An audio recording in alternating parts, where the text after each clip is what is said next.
ছাদ থেকে খসে পড়ছে পলেস্তরা, শিক্ষক মাত্র একজন। প্রাথমিক বিদ্যালয়ের বেহাল অবস্থায় ক্ষুব্ধ স্থানীয় বাসিন্দা থেকে অভিভাবক।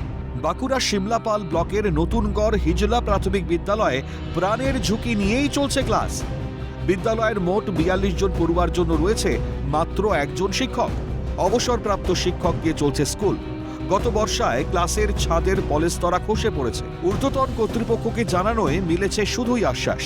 স্কুলে শিক্ষক একজন থাকায় বিএলওর দায়িত্ব পালন করার সময়ও বন্ধ রাখা যায়নি স্কুল, জানিয়েছেন বর্তমান ভারপ্রাপ্ত শিক্ষক। গত জুন মাস থেকে এই অবস্থাটা হয়েছে বর্ষার পরে। তখন থেকে আমরা জানিয়েছি ঊর্ধ্বতন কর্তৃপক্ষকে লিখিতভাবে এবং দরখাস্ত করে এসআই অফিসে আমরা জমা দিয়েছিলাম।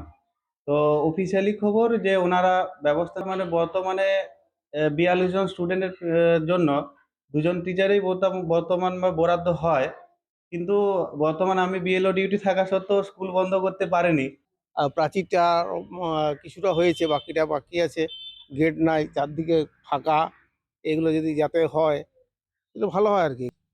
না, মাস্টারমশাই তো মাত্র একজনেই এখন, আর একজন স্টপ গ্যাপ অ্যারেঞ্জমেন্ট করা হয়েছে। বিষয়টি নিয়ে শুরু হয়েছে রাজনৈতিক চর্চা। শিক্ষা, স্বাস্থ্য ও পানীয় জলের মতন বিষয়গুলিতে সরকারের নজর নেই, শিক্ষক নিয়োগও হচ্ছে না, অভিযোগ বিজেপির। শিক্ষা, স্বাস্থ্য, পানীয় জল, এই তিনটা দিকে আপনি দেখুন কোনো নজর নেই। আজকে ওই স্কুলটা, যে স্কুলটার কথা বলছেন, ওই স্কুলটা দীর্ঘদিন ধরে এই অবস্থায় পড়ে আছে। এখন কোনো স্টুডেন্ট যদি ওখানে পড়াশোনা করছে, যারা যাচ্ছে তাদের তো লাইফ রিস্ক নিয়ে তারা যাচ্ছে। সংস্কারের জন্য প্রস্তাব পাঠানো হয়েছে, খুব দ্রুত স্কুলটির কাজ শুরু হবে। উন্নয়নের অপর নাম তৃণমূল। প্রচারের আলোতে আসতেই বিজেপি কুৎসা ছড়াচ্ছে, পাল্টা সুর শাসক দলের নেতা। বিরোধীরা তো বিরোধীদের কাজ করে সবসময়, তাদের একটাই অস্ত্র, সেটা হচ্ছে যে মিথ্যা কুৎসা এবং অপপ্রচার করা, এছাড়া কিছু নেই। আর সকলেই জানে, সাধারণ মানুষ তথা পশ্চিমবাংলার ১০.৫ কোটি মানুষ জানেন যে উন্নয়নের আরেক নাম তৃণমূল কংগ্রেস এবং নেত্রী মমতা বন্দ্যোপাধ্যায়।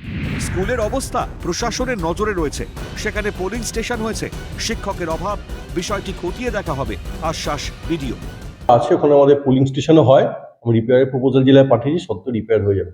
সামনেই ভোট, স্কুল সংস্কারের কাজ কবে হবে অপেক্ষায় স্থানীয়রা। বাঁকুড়া থেকে রাহুল কর্মকারের রিপোর্ট, ক্যালকাটা নিউজ।